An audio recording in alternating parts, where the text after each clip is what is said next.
Spraying a mixture of milk and water on strawberry leaves. Why and what are the benefits? A mixture of milk and water is usually prepared in a 1-to-1 ratio. That is, 1 cup of milk is added to 1 cup of water. This mixture is sprayed directly onto the strawberry leaves and the soil around the plant using a spray bottle.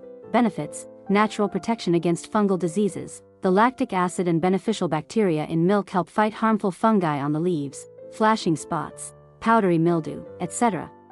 Repairs wounded or damaged leaves. The proteins and minerals in milk strengthen plant tissues.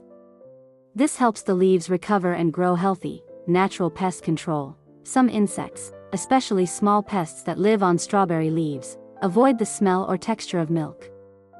This keeps them away. Acts as a natural fertilizer. The calcium, magnesium and other microelements in milk serve as useful nutrients for the plant.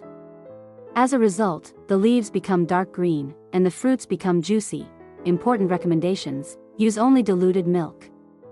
Spraying pure milk can burn the leaves. It is recommended to use the simplest, natural milk, not milk used for baking. Use a mixture at room temperature, not cold. Spraying 1 to 2 times a week is enough. Excessive use will not be beneficial.